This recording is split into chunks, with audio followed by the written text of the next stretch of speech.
When Anna told Lucas, "You're too kind and too clingy, I don't want to be close anymore," something inside him broke quietly. They were sitting at their usual cafe, the one where they used to laugh for hours. But now her eyes were cold, and her smile was gone. She spoke as if his love had become a burden instead of comfort. Lucas didn't argue. He simply nodded, holding back the 1,000 questions burning inside him.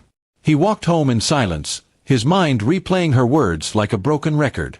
4 years, he had done everything to make her happy: late-night drives when she was upset, gifts for no reason, constant reassurance when she doubted herself. But somehow, that same devotion had become too much for her. That night, Lucas sat alone in the dark and whispered, "Maybe kindness isn't enough for some people." Over the next few days, he stopped trying. No more good morning texts, no more checking if she'd eaten. He gave her the space she wanted. But as silence grew between them, Anna didn't reach out either. That's when Lucas realized she wasn't missing him at all. A week later, he found out through a friend that Anna had been spending time with someone from her office. The news hit him like a storm. He didn't shout or confront her. He just sat in his car and stared ahead for a long time.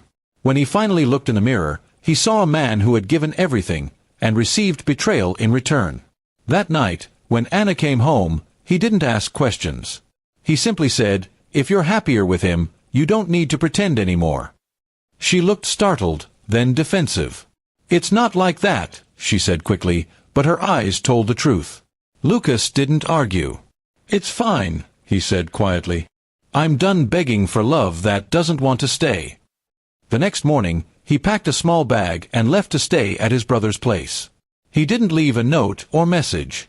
Anna tried calling after a few days, but he ignored it. When she finally showed up at his brother's door, she looked pale and tired. "We need to talk," she said. Lucas stood in the doorway and replied, "There's nothing left to talk about. You ended this when you stopped being honest." Weeks passed, and Lucas filed for divorce. The moment she received the papers, she called him, crying. "You're really doing this?" she asked. "Yes," he said calmly. "You told me I was too kind and too clingy. Maybe you were right. But I won't stay where I'm not wanted." The divorce process was painful but peaceful. Lucas didn't fight over money or belongings. He just wanted his freedom back, and his self-respect. Anna tried to delay things, sending long messages, apologizing, and even blaming herself. But Lucas didn't respond. He had learned that forgiveness doesn't always mean reconciliation.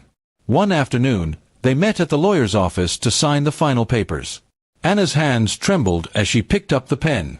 "I never thought it would end like this," she said softly. Lucas looked at her with tired eyes. "Neither did I," he replied.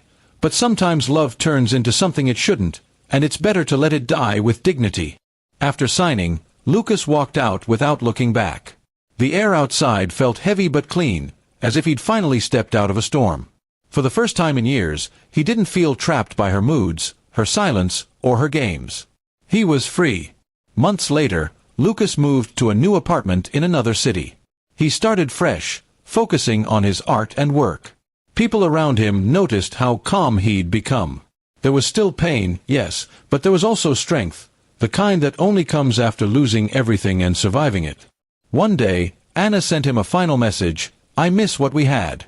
You were the best thing that ever happened to me." Lucas read it once, smiled faintly, and deleted it.